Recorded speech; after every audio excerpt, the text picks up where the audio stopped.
You're listening to Partnernomics Podcast, where we discuss the art and science of developing successful strategic partnerships. To learn more about the suite of Partnernomics solutions, visit partnernomics.com. Welcome back to another episode of Partnernomics Podcast. I'm your host, Mark Brigman. And on today's show, we have Sunir Shah with us. Sunir, how you doing, sir? I'm doing well. You just jumped right into this, so. Hey, why not? Let's have at it. That's how we roll down here in the States. So our buddy Sunir is from the land up north, up in Canada. Is it nice and cold up there? I just shoveled the snow this morning. It took me an hour. I'm in Toronto. But to me, like, honestly, this is the only time I go outside now. I'm a hermit. I live in this room. And it's where I always am. All the videos of me have this background because this is where I always am now. It is ridiculous. I understand. This is my background too, so I totally understand. So Sunir is the CEO of AppBind, and he is also the president and the founder of an awesome organization, CSA, so the Cloud Software Associates. So if you live in the software space and you're not a member or not familiar with CSA, you definitely need to get in there. But Sunir, thanks for your time. I appreciate you jumping on here and chatting with us. Absolutely. I mean, you are one of the few people who can nerd out about partnerships as much as I can. And so I really enjoy talking with you. So thanks for having me. Yeah, likewise. I've enjoyed the collaboration. Look forward to many years into the future. But Sunir, I'd love to just start with, let's talk about Sunir. Let's figure out who Sunir is, and specifically just your background. What has your career entailed so far? And then what has landed you in this seat to be running a company and founding and running your organization?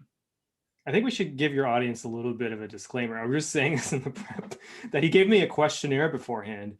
And I, like a jerk, I wrote down on every topic around partnerships, super expert killer. So I gave Mark nothing to work with. So that's why I made sure that I prioritized you and talked to you first, because if you have all the answers, I've got some questions for you. Yeah, I'm pretty arrogant. No, I'm kidding. So I'm Canadian. I don't brag. So no, here's my background. So I'm a computer scientist.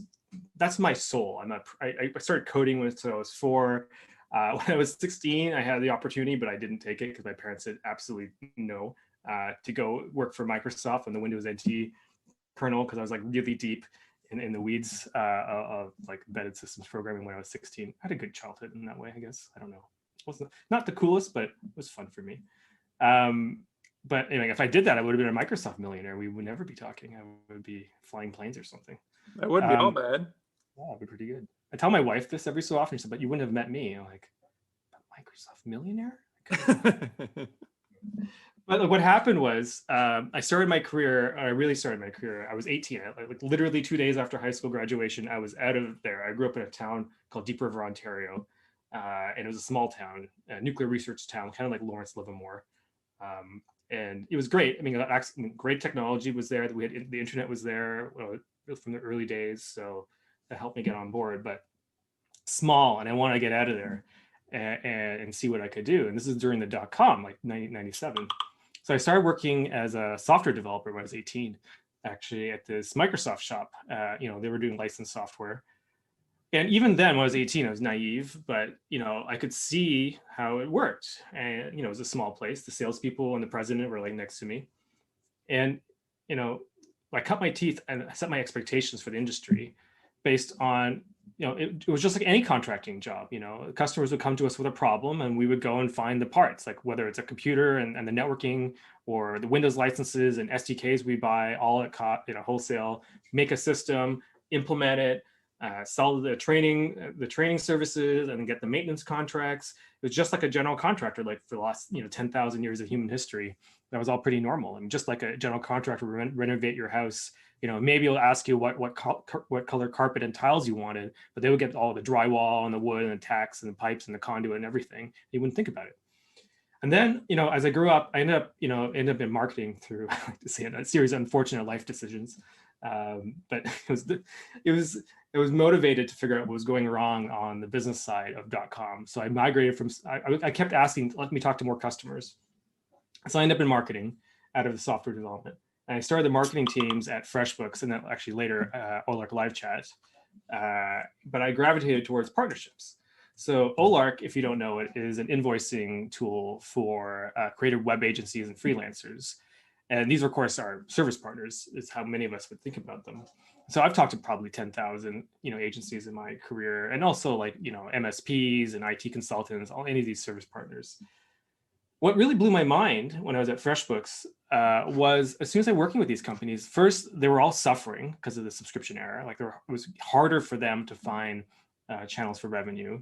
And what should have been the easiest sale, honestly, is when a partner comes to you, hey, I love your product. How do I get it for my customers? Honestly, we used to just like, where do I ship it to you? We'll invoice you later. And you're like, good luck to you. And it was great. I mean, but with subscriptions, it was a nightmare. Always the hardest sale. Like weeks, months would go by before you get one partner on board, because it was 3 problems. Like, problem number 1 was the data. Customers have to own their own data, right? But so with a subscription, how do you create accounts for them that you can manage, the customers own and control? And number 2 was the billing. Subscriptions change price all the time, like all the time. So every month you have to, as a partner, track those expenses if you put your credit card in there, because you might lose money. You have to watch it like a hawk. And of course, the overhead of bookkeeping overwhelms any commissions a vendor will ever give you. And subscriptions renew, but your customers don't. They leave you, right? And so what happens? Like, a lot of people lose track. So 30, 60, 90 days later, you get dinged until you can kill the subscription. Or my favorite are the annuals that come around, months later, like, Merry Christmas, here's a $1,000 charge. I'm like, oh crap, I haven't talked to this customer for 7 months. What am I going to do? And so, I heard these stories at FreshBooks, and we spent, like, I was running the platform team and the partnerships team. And we had a fair number of engineers. I was getting close to like 400,000 Canadian we were spending on trying to build up a new billing system for the channel. And we had to kill it because it was just a ludicrous waste of engineering resources. FreshBooks, did they start off there? Was their sales approach originally, was it just traditional direct sales? They're going after, knocking on doors, and then they implemented a channel program?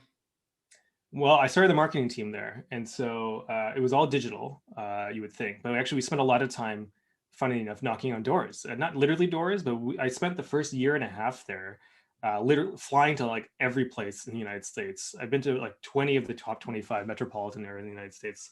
And we would like have customer dinners, and we did knock on customer doors, the office doors at least, and go meet them. And we met community leaders. It's funny how weird that sounds, like in the age of the internet and COVID. Of course, you would never do that. But what our belief was, even in that age, people were already feeling disintermediated because of the internet. And if you just showed up in person, people would build a relationship with you. And those relationships are what carry you forward in a way that an email or a LinkedIn mail doesn't. So we did actually a lot of that. We actually rented an RV from Miami, and we went all the way to Austin for South by Southwest. The CEO and my coworker and I and a videographer, and we just went to like cities all around. That sounds like fun. You signed me up for that trip. Oh God, it was disgusting. It's too much time with the CEO. I'm just saying. I mean, Mike's a friend of mine, but we all started to stink after a while. Well, especially being cooped up in an RV for quite a while. That would get old pretty quick. That was dedication. But that's what we did. We broke through. FreshBooks. We did a lot of interesting things there to send our message out, build relationships, and a lot of what we were doing was relationship-based marketing, which is my thing. Now, we also did all the ads and all the other stuff, which was not my thing. And we hired a VP marketing, Mitch, who's a friend of mine. He actually lives in my neighborhood over here. He's a great guy, to do all that stuff. And then we would go ahead and do all this relationship work. But out of the relationships work came the partnerships, because with enough relationship work comes opportunities or other companies. And that really is my shtick. I mean, to be honest, I learned partnerships. I learned marketing through a political campaign, a very brief political campaign. I campaigned for John Manley, for leader of the party against Paul Martin, because I had nothing better to do. I lived in Ottawa, and it was the .com bust, and I thought, let's try something different. But honestly, a lot of my marketing skills comes from my skills I learned from that political campaign, which were really interesting to me. And I kind of view a lot of partnerships as I wouldn't say a political campaign, but it's kind of like that, a relationship marketing game where you're trying to build relationships with people, convince them to view you as someone they can trust, and they want to help you. I actually had this metric at FreshBooks, my partner team, and it was ludicrous. It was a heart. The metric was like I drew a heart, and that was a metric we had on the wall. And what did that mean? It was hearts won. And because I'm crazy like this, I told the team, like, listen, if you look at partners only at like just how much revenue you're driving at them, you're not really understanding what partners are all about. Like, what are partners all about?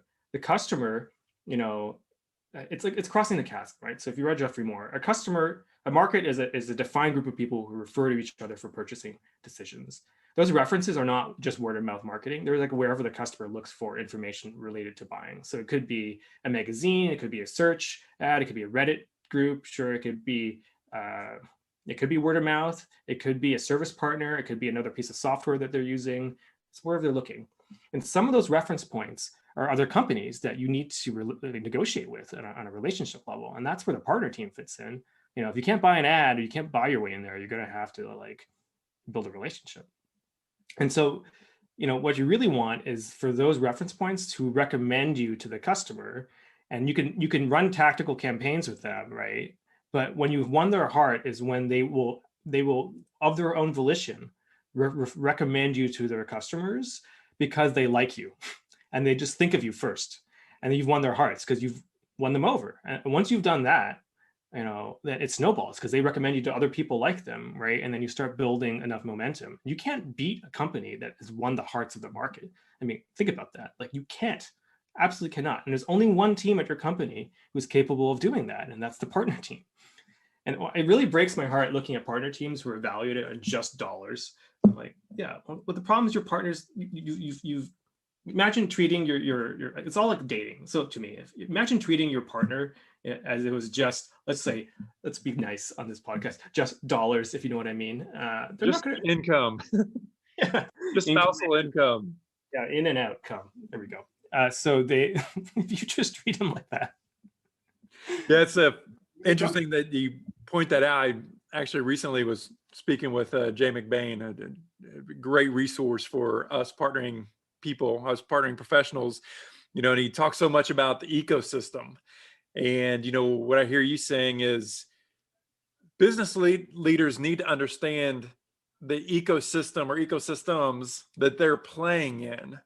And it's changing, but understand the players in those ecosystems, because any other player in there can be an avenue for a relationship and opportunities. And that's probably different than than how business leaders have thought about business over the past decade or two. Would you agree? I mean, I think business leaders are always focused on dollars because they are freaking out. So when I was consulting, I left OLARC when I had my third kid, and I just wanted to have some time back in my life. And so I was much further along in my career. I had been an executive, and now I was talking at the C-level, and a lot of my people I knew through the trade association, the Cloud Software Association, were at the C-level. And I would start consulting for them around partnerships, but really they just needed help at the executive level. And they were all freaking out. Like, everyone's freaking out all the time. Like, that's true. Like, everyone's feeling anxiety. And I'd asked them privately, come on, what is your goal? What is the goal? And they said more revenue. I'm like, come on, man. That's not a goal. That's an outcome. It's like, okay, more MRR. It's the same thing. Monthly recurring revenue is still revenue. Okay. And I think the problem is that's how they're evaluated, right? CEOs. It's like, because the investors, they don't care how you make the revenue. They just want ROI, and they're dollar oriented. The problem is that your customers are the ones with the money, and you only, wherever you're looking is where you're going. If you ever drive, wherever you look is where the car is going. If you're only looking at revenue, that means you're only looking at your bank account. The problem is your bank account already has all your money, and it's getting less and less every month, right?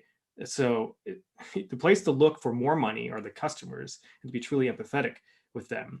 And I found in partnerships, because I talk to lots of partnership people just like you do, a lot of them are trapped in these situations where they actually don't understand what they're doing with partners from the point of view of customers. And if anyone who's ever experienced the idea of pushing sales quotas down to their partners, how that doesn't really work, or pisses them off, or eventually blows up your channel, and so it doesn't function anymore. It's because what you've done is taken the anxiety. Like, anxiety is infectious. The anxiety of your board to your CEO to your VP to you, and then you've taken your anxiety and pushed it to the partner. The problem is, of course, that when the partner's not a customer, right? They don't care about you at all. Like, you're not even remotely important to them. Who's important to them? Their customers. Like, they're selling their stuff to their customers, and they have their own position about what they're doing. And all you are is fitting into their sale. I mean, you're a small part of their sale. And you need to know where your position is and how it supports their sale, and be empathetic about the people who are closest to the customer and what they need from you. Because ultimately it comes down to what the customer needs and why the customer needs all of it, not just you or the partner, right? That's the partnering part. But, CEOs can't see that because, that's not how they're oriented. They're oriented around the bank account, a lot of them. I'm fortunate to have worked for CEOs like, Mike at FreshBooks, who does think about this stuff quite adamantly, but a lot of us, haven't. So, like you said, the revenues, that's the outcome, that's the results, but it's more of what is on the front end, what is predictive, what are the actions that we can take today. I mean, you talked a lot about, or what I was hearing you say is, it's about the solution. It's about that jobs to be done. I think you even talked about that in one of our earlier conversations about, that Clayton Christensen approach. How can we make the easy button bigger for our clients? Or, what is the problem? Where is the problem? Is it a marketing? Is it an awareness thing? Or is it pricing? Things could be complicated. Or does our solution just not meet the mark? Those are proactive ways. Those are things that can be adjusted that get to the revenue. But totally agree with you. If the revenue's not right, you got to figure how do you fix the revenue? There's a lot of different ways to do that, but it's everything upstream. Let me tell you a story that's relevant to what I'm doing now with AppBind about this exact problem. So what AppBind does is we solve partner billing issues in channel. That's a boring line, but let me tell you the human story about this. So, like I said, subscriptions are hard to sell because of the data and the ongoing billing. And so what happens is like most of these agencies end up referring the customers, like getting the customers to buy from the vendor, and they hate it. And I had this experience after I left Olark, I started consulting, and I had this client, and he was a fashion retailer in the UK, and he was standing up a bricks and mortar store at the same time he was doing the e-commerce site, and I was doing the analytics consulting for him. So, every week I'd ask him to sign up for all the subscriptions because I didn't want to buy them, right? And it was all his data and the recurring billing, right? And of course, I was talking to companies like Amplitude who just wanted me to like shove these sales down the pipe, but I couldn't do it because I didn't want to do it. It didn't fit the way I was selling. So, weeks go by. He didn't sign up for everything. 3 days before the launch, he's asking me, Sunir, why isn't anything getting done? Like, why is nothing done? In fact, I said, well, because I asked you to sign up for stuff, because that made sense from my point of view, but not from his point of view. Do you think analytics was his highest priority? He's buying clothes and making them and building up a store, and there's a lot of things going on in his life. But he used to get it done. He was intense. He was a get it done kind of person. So he said, let's get on a video call and let's just sort it out.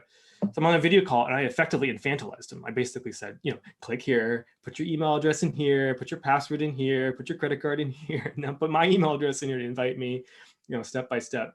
I can just see him getting more and more infuriated, right, about what was going on. And what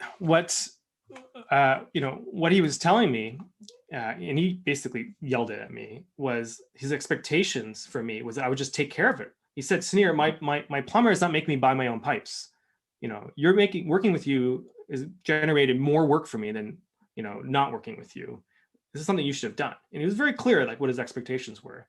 And what I learned from that, and this is the life of a service agency. And this is where the technology companies didn't understand it, and I didn't understand it until I had this experience.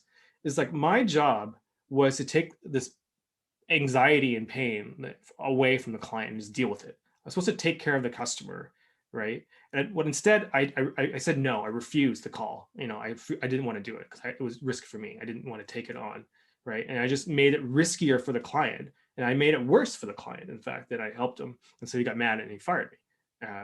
But like, what did I do? I wasted his time. I wasted my own time too. I confused him, slowed down the project, right? And I didn't take care of the technology, which means I didn't keep that client. And I could have actually sold him what he wanted me to do. Is like basically begging me to just manage the technology for him, get to manage services, have these long-term retainers. And I would have had the opportunity, not only managing the Stack Overflow for him to sell more things if I wanted to, I'm kind of glad I didn't do that, because I wouldn't have had AppBind. I would be a successful agency right now, right? But that moment realized, like, what was the fear that was driving me to not sell it? What was motivating me to sell it? And how do I fix that? And what happens in the channel, and this is where I want to bring it back to, like, understanding from the customer's point of view. This is a customer who would never buy analytics software ever, because he does not care. He's building a bricks and mortar store, but he needed an e-commerce site. An e-commerce contractor came to me, as subcontracted, right? And it all came together because it was driven by customer needs first. That's the only reason I'm selling anything. It's the customer demanded it. And what I needed as a partner is some simple way of just handling it for him, right, without bothering him.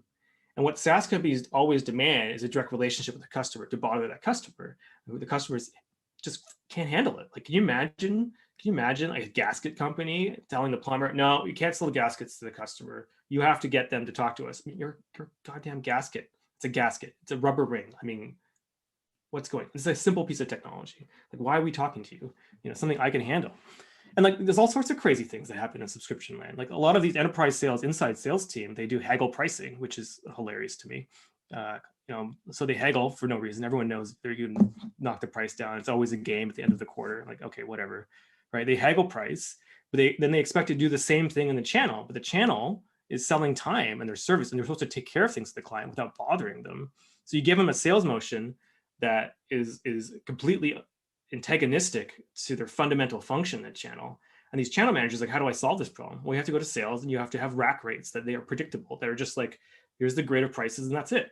And it's like, well, that's not where we're selling over here. Right, that's over there. That's your direct sales. You can bother your clients as much, you can annoy them as much as possible in direct, whatever you want to do, right? But in the channel, you don't have that luxury, because your channel partners, they sell differently. They're different. You have to fit from their point of view, because the customer is only buying from the partner because they can't think about you. They don't want to. And that's being empathetic from the customer, all the way from the customer through the partner chain to you. Remember, you're the least important part of that sale from the customer's point of view, right? And you have to work your way closer to that customer, right? And you actually become a better company as a result, I'll tell you, but that's a whole other story. But that is the state of affairs in partnerships. And maybe it's always been that way, honestly.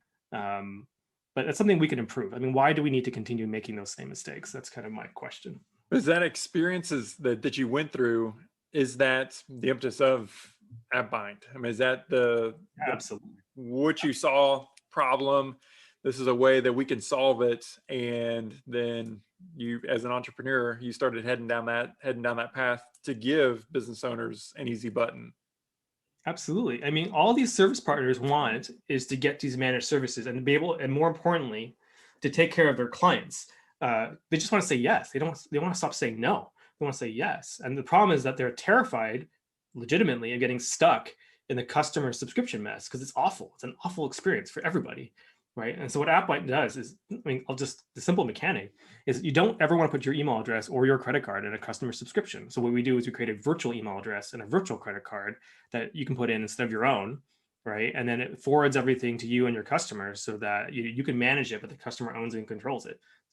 It's a simple idea, difficult to implement, but simple idea. And it gives all sorts of wonderful things. Like, you can go ahead and bring in any technology now without feeling that you're in the pinch. And the customer always feels like they own everything, because everything can be transferred directly into their control with a button. And so everyone feels happier. And it's just like if I bought the software in a box, like, this is how I grew up when I was 18. I used to buy stuff in boxes, and they'd ship it to you, and then you'd implement it and pass it on to the customer.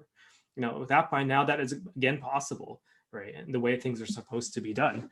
But that gives these service companies the opportunity to make more money, and bring in more technology, which means that they'll sell more technology, and this channel will end up growing from $20 billion to, by 2030, it's going to be at least $500 billion. But how to get there? You need to have something like this. Sunir, what do you think? What does the future hold for this world of SaaS? I mean, kind of where do you see that we were 10 years ago? Where are we at now?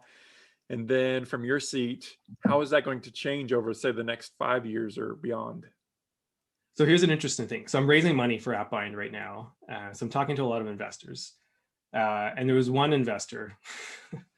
I'm not going to name the venture capital fund, but they were the oldest venture capital fund in North America. So there's only one of those. So I'm sure you can figure out. I've got an idea. Yeah, she was a partner there, and she was really into the Salesforce ecosystem, which is fair enough. And I was telling her about AppBind, and this is actually like a year ago. I was talking to her when we hadn't cleaned up our pitch. Now it's clear, but I was explaining to her, that Salesforce is no longer the number one B2B SaaS company, and she was like, "What are you talking about?" I'm like Microsoft's the biggest B2B SaaS company, and she was like, "Microsoft?" Like as if it sounded like she'd never heard of Microsoft. I know what she meant. I think that's immediately the reaction, like the shock, Microsoft. But I mean, obviously she knows Microsoft, but she was like, Microsoft's a B2B SaaS company. And this is kind of like what's happening in SaaS is Microsoft is a SaaS company, and they are the largest SaaS company, B2B SaaS company by far. And you look at the Slack Salesforce transaction that happened. I imagine a large part of that was due to Microsoft bringing Teams to market. And the way they got to market and disrupted Slack's revenue stream was they brought their channel to bear. People don't understand that Microsoft sells 96% of their revenue through partners. They make $120 billion of revenue in 2019 or something like that. They alone, their partner revenue was larger than the entire B2B SaaS global revenue, was Microsoft's own partner revenue, right? And their partners make $9 for every Microsoft dollar that Microsoft makes, which is a really important metric for Microsoft. They really cultivate it. They've actually improved it from $8 in 2010 to $9 in 2020. So they have $1 trillion channel, which is about 1% of the world's economy. They are enormous, right? And counting them out has always been a mistake. But here they are, they're bringing it to bear. And so what's going to happen in 5 years is that this is going to happen. I mean, you look at Azure Marketplace and you go, they don't have anything really going on in Azure Marketplace today. But they're Microsoft. Everyone's going to align to Microsoft because it's like trying to compete with Coca-Cola.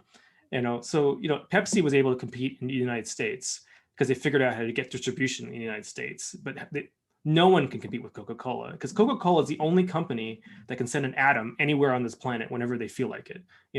There's a war going on, no problem. Coca-Cola is still coming. You cannot stop Coca-Cola. They are everywhere, and they have locked up distribution and branding around the whole planet. And that's why, Snapple, remember number 3, I think they have to sell, right? Because, you can't compete with Coca-Cola. They own distribution. That's a partnership game, right? That's what partnership people do, is distribution and relationships.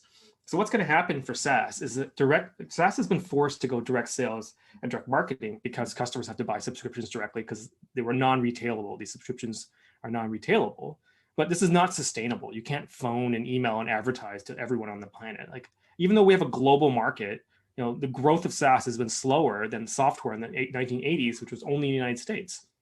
I mean, if the national, Lotus 123 sold $100 million of Lotus 123 in the first year in today's dollars, actually more than $100 million in today's, the path to 100 million ARR. I mean, Lotus did in 1 year, they built the software and they got to $100 million in 1 year. Because they did partnerships with IBM and all the shopping malls and all the retailers and all the consultants.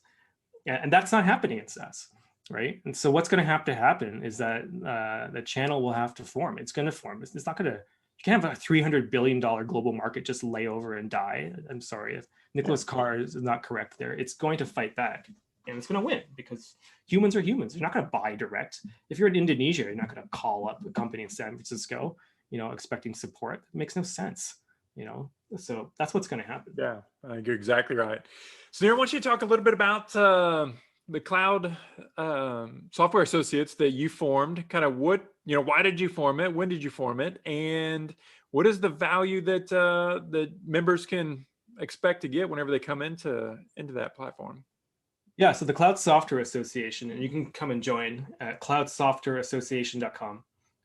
So what it is, it's a network of all the SaaS partnership professionals. So we have 3,600 people in there. The board comprises of luminary from, the VP of Salesforce App Exchange, Leslie Tom, and there's like Microsoft and, Siddhartha Agarwal from Google, and you name it. The reason we built it is we're partnership people. We all have the same needs.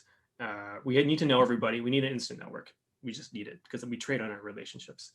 Number 2, what we found is, of course, we gossip a lot about each other because the biggest risk The biggest risk absolutely on a partnership deal is the other person's emotional maturity, to be honest. And so at the beginning of this thing, there was a lot more, I don't know if we did all this work, but I think we had an impact, a lot more conflicts and emotional turmoil. But what we try to do is humanize each other. Because honestly, everyone feels the same amount of fear and risk on both sides of the table of a deal. It's just the inability to admit it. And CSA allows us to talk and see each other as full people. That's actually a big value, is that we're humans first before doing our job. So we do that, a lot of just getting to know each other work. And also, there's a lot of deals trading around and gossip about deals. It's important. And then skills, so there aren't, you're often the only partnership person in your company or the only channel partnership person. So where do you learn partnership skills from? You're coming from sales or product management or support or marketing and into the partnership role. You're going to have to learn from other partnership people. So when you're talking to other companies, it's only the other partnership people you're working with, who can teach you. And don't forget, if you're new to the job, like, again, your level of fear and imposter syndrome is enormous. And so you get into this game I call partnership poker, where you'll like tighten up and you watch movies and you think that's how you negotiate, or God help you if you have an MBA and you learn positional negotiations in your MBA course, because those people have no idea what they're doing. Please stop positional negotiating. But like they tighten up and they like get pugilistic and I'm like, well, why are you fighting me? We're trying to work on something together. So we work on that together as a group. And then finally, I admit it, we like partying. There's a lot of partner people. So there's a lot of cocktail parties. And so why do we incorporate? I swear to God, our bar bill one year, it was at South by Southwest actually. It was $32,000. And I was like, guys. That sounds expensive. Was that more than the RV rental to do the cross country trip? RV was 20. Okay, I'm pretty sure. And the bar bill was 32K. Was it the same year? Wow, that is a pretty serious party. Oh yeah, I mean we bring it. I mean we're a big organization. We had a 3-day party. That's how big we are. We needed that much time to hang out. So Sunir, with the association, what kind of resources do you provide? Is there a certain cadence to how people can connect and different workshops or different things that they can connect in to learn as well as connect with other professionals? Yeah, good. It's actually a good plug for you, Mark. So I teed it up that way. There you go. We have a very, very vibrant Slack community. It's like 2,000 people are in that. You can go again, cloudsoftwareassociation.com/join. You will find it. And so that we have a lot of our online community connecting there. We have a pretty active newsletter. We have an annual conference, obviously, that is tabled for the year called SaaS Connect, where we bring everyone together. We have these cocktail parties at other conferences that bring people together, like Dreamforce and SaaS Talk and Inbound and wherever. And then what we're doing, our mandate is to help you grow. Our daily mission is to help you grow as a professional. So every week we have some kind of speaker, one of these some veteran in the industry. So next week we're having Joni Deus from MailChimp and Eric Chan from ChargeBee, and they're talking about their different strategies of building their partnership teams. Eric did it from scratch and Joni inherited one, and what did that even mean? And these two completely different organizations. So they're having it out debate style. We don't actually debate as partnership people, but I'm going to promote it like they're fighting because it's fun. But we actually do it to seek understanding from each other. We're loving. So we're doing that. We have Mark, you're coming to do some workshops with us. So we have these master classes where for the people who are on the professional development track around the CSA, they can come join. All of us are alone. So who do you talk through your problems with, right? So we have these meetings where you can I have this problem. How can you circle around me, friends, and help me out with it? There's nowhere else to do that. That's so true. I mean, I did a workshop at Andreessen Horowitz a while back, and there was 70 partnering professionals in the room, and I asked them, where did you learn the art and science of partnering? Now, all these people are partnership gurus and some of the most high growth potential companies in the world. It's like, okay, so where did you guys learn, guys and gals, where'd you learn the art and science of partnering? Every single one of them had the same answer: trial and error, right? Trial and error. But we could do better by having a community, by connecting with other professionals. And like you said, so many times, a lot of these companies, there's only one partnering guru at the company, or maybe, a couple at best, if it's a smaller organization. we need to have ways to cross-pollinate and to get these different ideas out there. So I love what you guys are doing with the Cloud Software Associates. You guys are doing awesome work. Well, Sunir, man, I can't thank you enough for your time. It's been awesome chatting with you, and thank you for sharing your insights with us, and look forward to continuing the collaboration down the road. Absolutely. Thanks for having me on. Like I said, of all the people I met, we could nerd out about partnerships endlessly. We can.